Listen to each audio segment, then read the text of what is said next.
Assalamualaikum warahmatullahi wabarakatuh. Selamat siang teman-teman semua. Bertemu lagi dengan saya Ibu Yusnia Budiarti dalam mata kuliah perancangan rekayasa perangkat lunak. Ya. Nah, untuk mata kuliah RPL kita sudah masuk di pertemuan 12. Nah, di pertemuan kali ini kita akan membahas tentang pengujian perangkat lunak. Jadi, setelah sebelumnya kita melakukan perancangan terhadap sistem atau perangkat lunak yang akan kita buat, lalu setelah dilakukan perancangan, maka kita bangun sistemnya. Nah, setelah kita bangun sistemnya, maka kita lakukan pengujian terhadap perangkat lunaknya atau sistemnya. Nah, dasar-dasar dari pengujian perangkat lunak, yang pertama yaitu kita tahu dulu apa tujuan kita melakukan pengujian. Nah, pada saat kita melakukan pengujian, maka tujuannya adalah untuk mencari kesalahan dari sistem yang sudah kita bangun. Ya.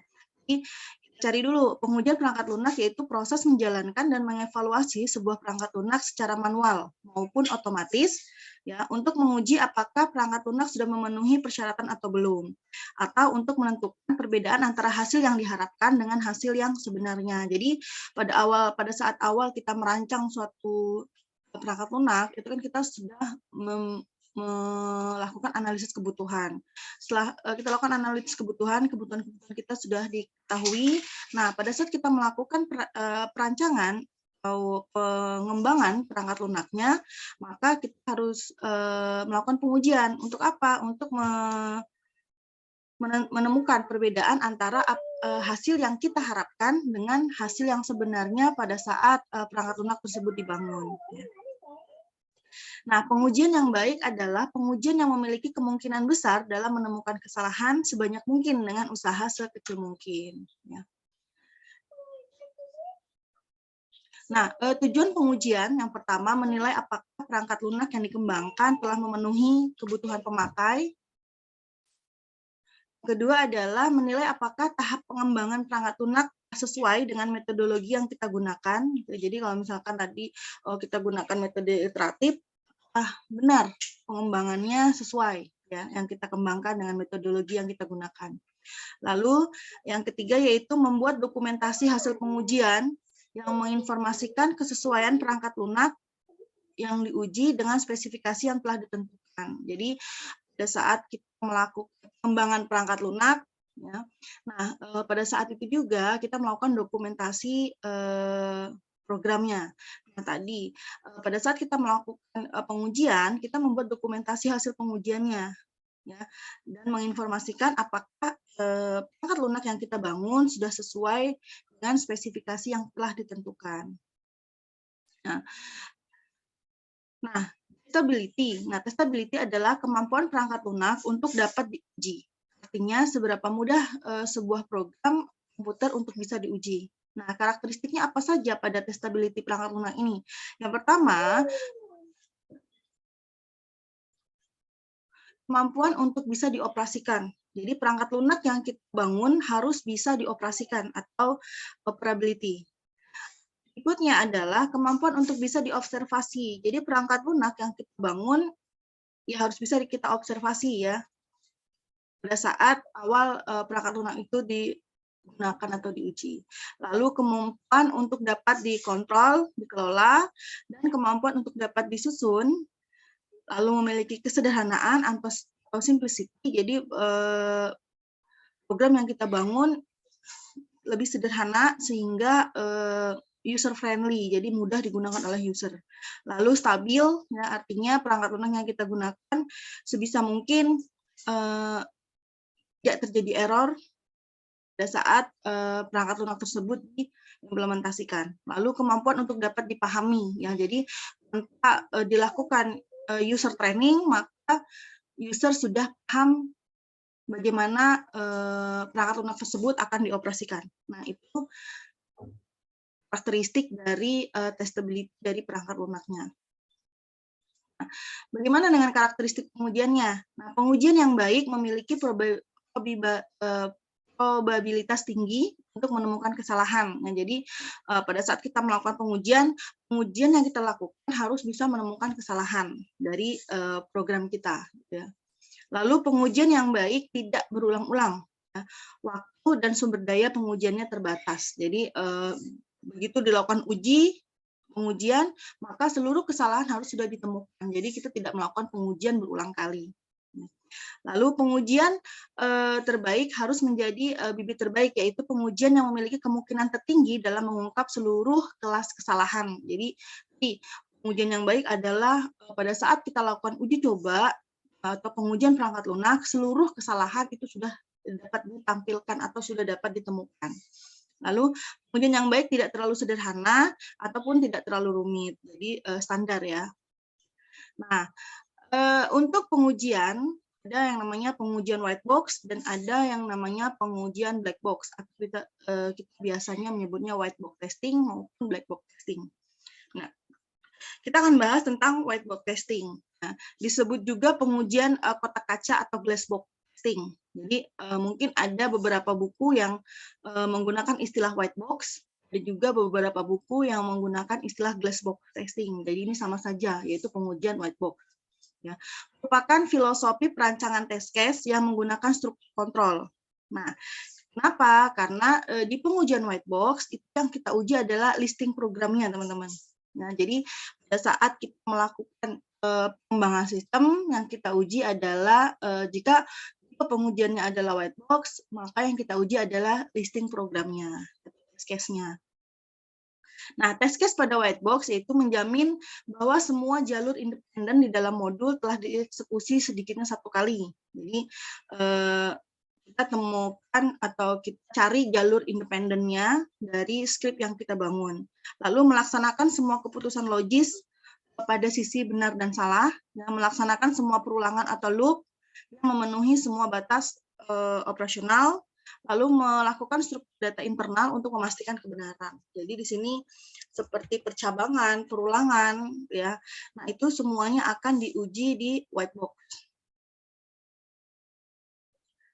Nah, pertama, pada pengujian white box ada yang namanya pengujian jalur dasar atau basis patch testing. Itu teknik pengujian yang memungkinkan rancangan test case untuk menurunkan ukuran kompleksitas logis dari suatu rancangan prosedural dan menggunakan ukuran ini sebagai pedoman untuk menentukan rangkaian dasar jalur eksekusi. Nah, di mana menggambarkan dari pengujian basis patch testing ini menggambarkan arus kontrol logis dengan menggunakan notasi flow graph.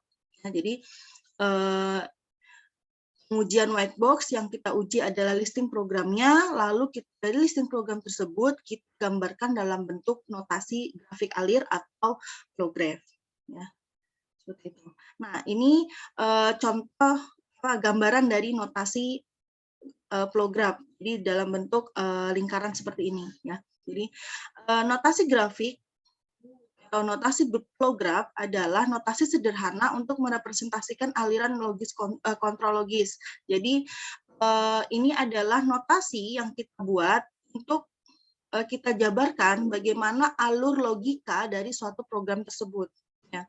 Lingkaran mewakili pernyataan kode program, notasi flow graph seperti di bawah ini. Jadi lingkaran ini adalah kode programnya. Jadi kalau misalkan if A, if B, if A, if jika benar maka kemana, jika salah maka kemana. While terus benar, jika belum benar dia terus berulang, jika benar maka dia berhenti.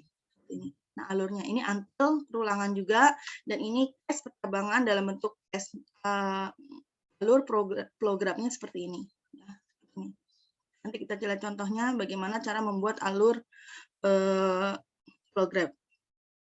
Nah, untuk menggambarkan flow graph dengan merepresentasikan perancangan prosedural seperti gambar berikut. Jadi, kalau kita lihat script program, biasanya kalau kita membuat program itu kita mengenal yang namanya notasi flowchart ya, teman-teman.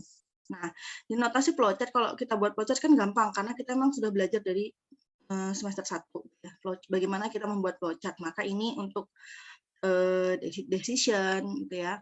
Lalu ini untuk proses, ini decision jika benar atau salah.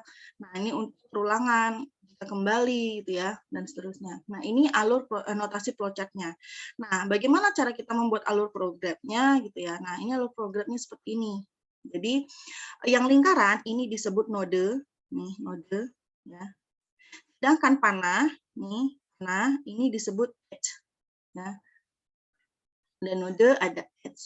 Nah, di sini ini nodenya awal gitu ya. Nanti di awal lalu ada 2, 3, berarti ini ada script 2 dan script ketiga yang merupakan percabangan.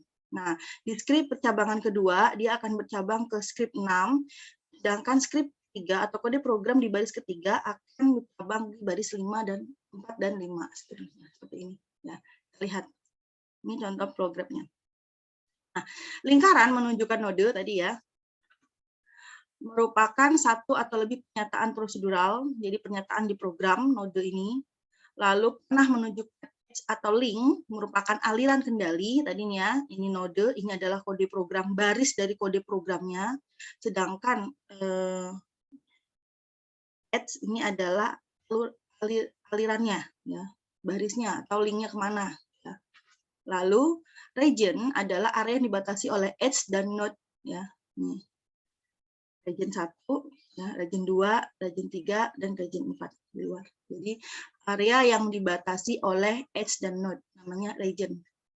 Nah, program menjadi rumit karena adanya kondisi gabungan ya pada saat satu atau operator boolean ada dalam pernyataan bersyarat. Nah, node yang berisi kondisi disebut node predikat. Jadi, node predikat ini adalah node yang memiliki 2 atau lebih yang berasal dari node tersebut. Yang mana node predikat? Kita lihat. Yang node predikat adalah yang memiliki lebih dari satu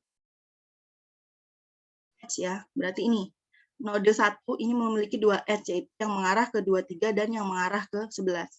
Lalu 23, node 23 ini memiliki 2 edge, yaitu mengarah ke edge 6, ke node 6 dan ke node 45.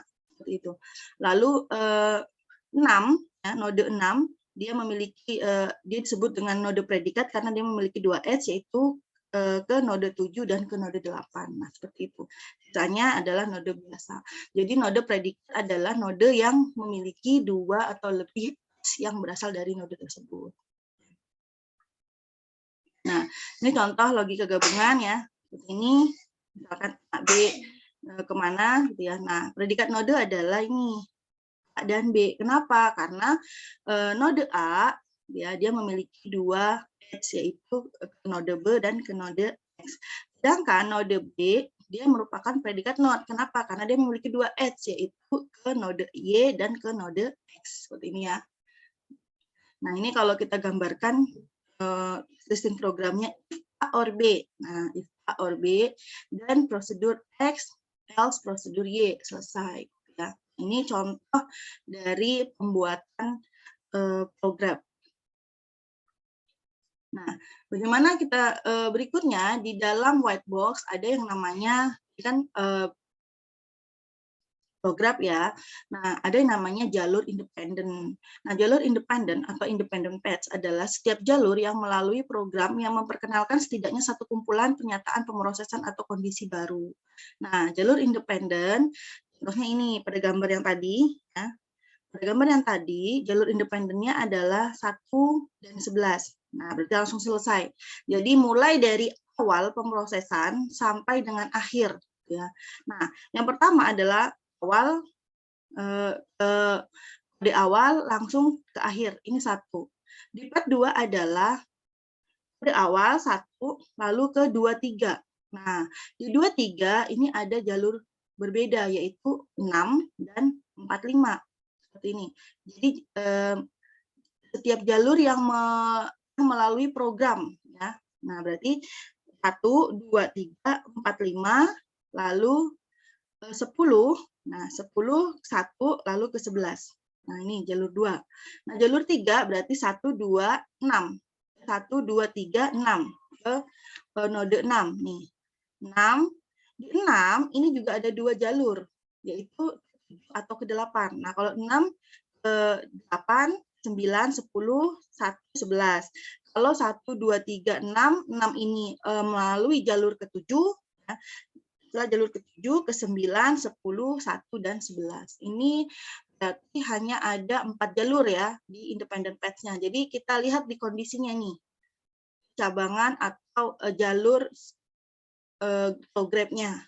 Jadi penentuan ini adalah kita mencari jalur mulai dari pemrosesan program sampai dengan akhir program. Nah, bagaimana kalau misalkan dia berbalik, jadi 1, 2, 3, ya, 4, 5, 10, 1. Nah, setelah 1 sini, dia nggak langsung berakhir. Dia berulang lagi, 2, 3, 6, 8, 9, 10, 1, 11. Nah, ini tidak dianggap jalur independen karena dia tidak melintasi setiap edge yang baru. Jadi dia berulang. Jadi tadi 1, 2, 3, 4, 5, 10, 1, dia berulang ke 2, 3 lagi. Tidak. Jadi yang namanya patch adalah seluruh jalur independen, ya, tidak boleh melintasi edge yang sama, ya. Jadi harus melintasi edge yang baru. Lalu patch 1 sampai 4 merupakan namanya ini sebutnya basis patch-nya.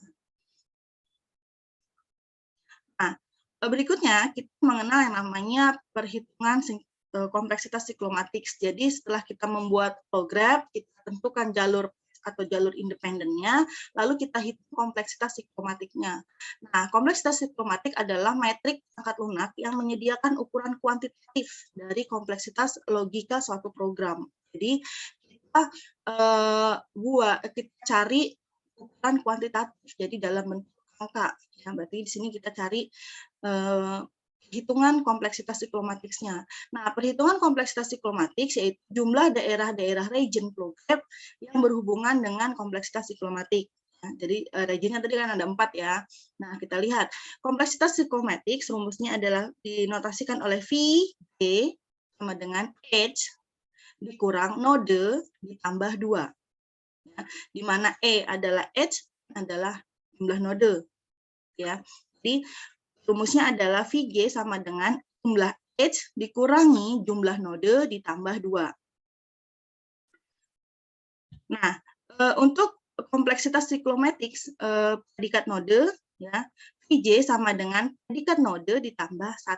Ya, di mana P adalah jumlah node predikat dia yang memiliki lebih dari 2 edge untuk node predikat. Nah, kita lihat jalur yang tadi nih, hitungan kompleksitas siklomatiknya. Nah, tadi kan ini di sini jalurnya ya, ada edge, ada region, ya, 1, 2, 3, ya. Nah, ini kan alur programnya. Ya. Lalu kita lihat VG-nya. Nah, kita lihat ada berapa edge. Jadi kan rumusnya edge dikurangi node ditambah 2. Nah, edge-nya ada 11. Nah, kita lihat.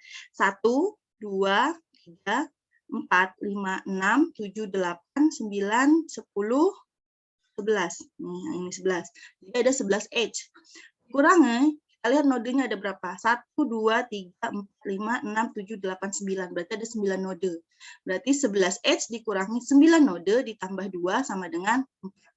Nah, ini kompleksitas siklomatiknya adalah 4. Nah, bagaimana dengan peringkat nodenya? Ya, bagaimana kalau kita hitung berdasarkan peringkat node, predikat node. Nah, predikat node tadi ada berapa? 1, ini node 1, dia ada 2 jalur edge-nya. Lalu node 2, 3, ya, ada 2 jalur, berarti ada 2.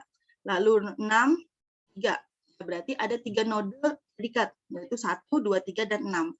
3 node predikat ditambah 1 sama dengan 4. Jadi, untuk mencari kompleksitas siklomatik, dia bisa berdasarkan jumlah edge dan node, bisa juga berdasarkan jumlah predikat node. Ya, jadi rumusnya berbeda. Kalau berdasarkan jumlah edge dan node, rumusnya adalah jumlah edge dikurangi jumlah node ditambah 2, sedangkan jika berdasarkan node predikat adalah jumlah node predikat ditambah 1. Ini cara penentuan kompleksitas siklomatik. Jadi nilai dari kompleksitas siklomatiknya adalah 4 untuk flow graph yang ini. Nah, ini misalkan test case-nya. Nah, ini jalurnya tadi ya, teman-teman. Jadi ini listing programnya, do while. Berarti do while ini merupakan node 1, ya. If record node 2. Setelah if berarti ada pernyataannya. Then ini pernyataan, berarti proses record. Karena dia melakukan pernyataan proses record, maka script menjadi node 3. Ya. lalu simpan di buffer, naikkan counter berarti di node 4. Ya. Lalu di node 4 ada else if. Ya. Lalu ada then node 5, ya, node 6, seterusnya. Nah, ini N. Jadi, if menutup, ya.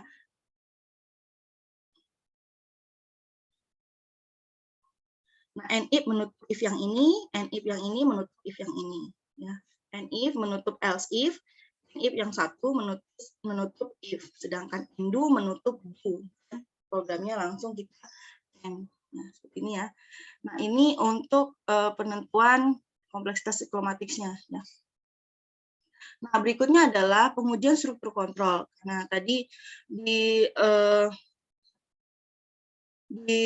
white box ada yang namanya pengujian struktur kontrolnya. Nah, di sini di pengujian struktur kontrol yaitu pengujian kondisi. Pertama, yaitu pengujian kondisi adalah metode perancangan test case yang menguji kondisi logika yang terdapat dalam modul program. Ya, kondisi sederhana adalah variabel boolean, ekspresi relation kemungkinan didahului oleh operator not. Nah, jenis kesalahan dari pada saat melakukan pengujian kondisi yaitu kesalahan operator, kesalahan variabel, kesalahan kurung, ya, kesalahan operator relasional, dan kesalahan ekspresi aritmatika. Nah, berikutnya adalah pengujian perulangan. Jadi, pada saat kita membangun program, itu kan kita ada yang namanya percabangan, ya. Percabangan itu kita sebutnya kondisi. Nah, ada juga perulangan. Nah, perulangan ya sebutnya pengujian perulangan. Nah, biasanya di perulangan, ya, pertama yang kita uji adalah pada saat kita melakukan perulangan sederhana. Nah, di perulangan sederhana, kemudian dilakukan mudah, di mana N jumlah maksimum yang diizinkan melewati perulangan. Jadi, melewati perulangan secara keseluruhan, hanya 1 kali melalui perulangan, ya, 2 kali melalui perulangan, lalu melalui perulangan sebanyak M, di mana M harus lebih kecil dari N atau akhirnya. Nah, ini contoh dari perulangan sederhana. Nah, ini contohnya ya. Kalau kita lihat perulangan sederhana, X sama dengan integer, X sama dengan 1, while X sama dengan, lebih kecil dari 5. Apakah 1 lebih kecil dari 5? Jika ya, dicetak. Ya. Lalu, karena dia perulangan, maka di sistemnya harus kita tambahkan proses yang bisa mengcounter otomatis. Ya. Jadi bisa menambahkan jumlah secara otomatis. Berarti tadi 1. Berarti X sama dengan 1 tambah 1, 2. Ya, 2 dia while lagi. Langsung. Nah, berarti X-nya 2, diuji lagi. Sampai dengan X-nya selesai, 5. Apakah 5 lebih kecil dari 5? Jika tidak, maka dia end while. Nah, kita kalau bangun flowchart-nya seperti ini. Ya. Ini kalian sudah belajar ya untuk pembuatan flowchart di semester 1. Nah, perulangan, selain perulangan sederhana, ada juga namanya perulangan bersarang. Ya, di mana petunjuk pengujiannya yaitu mulai dari perulangan terdalam, jadi perulangan yang paling dalam lebih dahulu diselesaikan, baru ke pengulangan yang di luarnya. Nah, ini contoh dari dopet perulangan bersarang. Ya. For I sama dengan 1. I sama dengan 1 tuh 4 do. For J sama dengan 1 tuh 3 do. Jadi, I-nya 1, J-nya 1. Kita print 1, 1. Setelah itu, karena dia for, maka dia memiliki counter otomatis, karena ini to. Ini berarti akan berulang secara otomatis, ya, seterusnya sampai dengan selesai. Nah, ini contoh proses perulangan, ya, untuk flowchart perulangan. Nah, ada juga yang namanya perulangan terangkai, yaitu pengujian menggunakan pendekatan perulangan sederhana bila masing-masing perulangannya independen. Ya. Tapi bila 2 perulangan dirangkai dan counter, perulangan 1 digunakan sebagai harga awal, sedangkan perulangan 2 menjadi tidak independen dan direkomendasikan ke perulangan bersarang. Untuk perulangan terangkai seperti ini. Ya. Nah, ini untuk perulangan pertama, ini perulangan sederhana, ya, karena ada lagi perulangan di dalamnya, maka dia masuk ke perulangan terangkai. Ya. Lanjut. Nah, perulangan tak terstruktur yaitu kapan saja memungkinkan perulangan didesain kembali agar mencerminkan penggunaan konstruksi pemrograman terstruktur. Nah, jadi pemrograman terstruktur ada dalam perulangan, di dalam perulangan ada kondisi gitu ya, di dalam kondisi nanti ada perulangan lagi dan seterusnya. Itu disesuaikan dengan konstruksi dari programnya. Nah, yang kedua adalah pengujian black box. Nah, tadi kan ada pengujian white box, berikutnya adalah pengujian black box. Nah, di pengujian black box disebut juga pengujian perilaku. Ya, biasanya pengujian black box ini adalah pengujian yang menerima input dari user, makanya disebutnya pengujian perilaku. Jadi tergantung si usernya. Jadi dia mau input apa, maka dilakukan pengujian oleh sistem. Ya. Jadi pengujian black box memungkinkan untuk membuat beberapa kumpulan kondisi input. Jadi, yang diuji adalah inputan dari si user. Akan melakukan semua kebutuhan fungsional untuk program. Nah, kategori dalam kesalahan pada pengujian black box yang pertama adalah fungsi yang salah atau hilang. Jadi misalkan seharusnya jumlah beli, misalkan jumlah beli itu X gitu ya. Nah, itu di input angka gitu ya. Ternyata kita kurang nih memberikan fungsi bahwa textbox jumlah beli tersebut hanya bisa diinput angka. Tapi kita lupa memberikan fungsi gitu ya, untuk supaya bisa hanya diinput angka. Nah, jika user menginput huruf gitu ya, maka akan memiliki kesalahan di pengujian black box-nya ya. Lalu kesalahan antarmuka, kesalahan struktur data atau akses basis data eksternalnya, kesalahan perilaku atau kinerja dari usernya, dan kesalahan inisiasi atau penghentiannya. Nah, metode pengujian di black box yang pertama adalah berbasis grafis. Nah, langkah-langkahnya yaitu kita pahami dulu objek yang dimodelkan dalam perangkat lunak dan yang menghubungkan objek tersebut. Lalu menentukan serangkaian pengujian yang memastikan bahwa semua objek memiliki hubungan satu sama lain seperti yang diharapkan. Lalu pengujian berbasis grafis, yang sini ya, node direpresentasikan sebagai lingkaran, hubungan direpresentasikan dengan anak panah. Ya. Hubungan satu arah, direct link, ya. Hubungan dua arah, hubungan simetris disebut direct link, bidirection link. Nah, kita lihat. Nah, berikutnya adalah partisi kesetaraan, ya. Atau equivalence partitioning, yaitu metode pengujian black box yang membagi daerah input program ke dalam kelas-kelas data dari test case yang dapat diturunkan. Sebuah kelas kesetaraan merepresentasikan keadaan valid atau tidak valid dari kondisi inputnya tadi ya. Ketika di input angka, apakah dia valid? Ketika di input huruf, harusnya dia tidak valid seperti itu. Ya.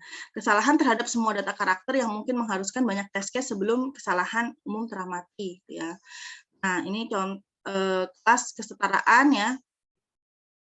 Jika kondisi input menspesifikasi rank satu kelas kesetaraan yang valid dan dua kelas kesetaraan yang tidak valid atau didefinisikan. Lihat contohnya ya teman-teman. Nah, ini contoh equivalence partitioning. Jadi misalkan harusnya pada saat kita membuat form diskon pada form transaksi, misalkan pada saat kita membuat program aplikasi, maka ada biasanya diskon itu ada ketentuannya, diskon 20% untuk pembelian barang sejenis sebanyak dua piece misalkan. Diskon 30% untuk pembelian barang sejenis sebanyak 3 piece atau lebih. Nah, maka di sini kita buatkan pengujian black box-nya seperti ini modelnya. Jadi kita lihat test case-nya ada berapa, lalu hasil yang diharapkan apa, sedangkan pada saat dilakukan pengujian ke dalam sistemnya, hasil yang diperoleh apa. Apakah dia berhasil ataukah tidak berhasil. Nah, misalkan di sini, di test case, user mengisi jumlah barangnya 0. Nah, seharusnya apa? Hasil yang diharapkan jika jumlah barangnya 0. Maka, sistem tidak dapat memproses transaksi diskonnya dan menampilkan umpan balik atau pesan bahwa tidak dapat diskon. Tidak dapat diproses transaksinya karena belum menginput jumlah barang. Nah, pada saat kita lakukan uji coba ke program kita, maka sistem menampilkan pesan bahwa jumlah pembelian harus diisi. Nah, seperti itu ya. Lalu keterangannya berarti berhasil. Apa yang kita harapkan dengan program pada saat jumlah barangnya 0, ketika transaksi diproses, maka harusnya menampilkan pesan bahwa jumlahnya harus diisi. Seperti ini. Berarti keterangannya kita berhasil. Nah, terus yang berikutnya adalah kita mengisi satu barang. User mengisi jumlah barangnya 1. Apa? Hasil yang diharapkan harusnya apa? Sistem akan menghitung diskon subtotal otomatis. Nah, Yang diperoleh apa? Sistem menghitung diskonnya sebesar 0 dan menghitung subtotal. Benar, kenapa? Karena yang mendapatkan diskon adalah jika barang yang dibeli 2. Ya, kalau barang 1 maka diskonnya harus 0. Nah, ini ketika kita lakukan pengujian ke program kita, oh ternyata benar, diskon yang ditampilkan 0 pada saat kita input jumlah barangnya 1, maka dia berhasil. Begitu juga, jika mengisi 2, maka sistem menghitung diskon yang ditampilkan sebesar 20%, berarti berhasil. Nah, user ketiga, user mengisi jumlah barang lebih banyak dari 3, ya, maka hasil yang diharapkan diskonnya akan terhitung dan subtotalnya. Tapi hasil yang diperoleh seharusnya benar, yaitu diskon yang dihitung sebanyak 30%, bukan 20%, karena ditentukan dengan jumlah barang. Maka pada saat kita lakukan jumlah barang 3 ke dalam program kita, maka hasil yang diperoleh harus seperti ini, maka baru dikatakan berhasil. Nah, ini contoh pengujian black box ya. Nah, berikutnya adalah analisis nilai batas atau boundary value analysis. Merupakan teknik perancangan test case ya, yang melengkapi partisi kesetaraan dengan fokus pada kondisi input dan juga akan menghasilkan output. Ya.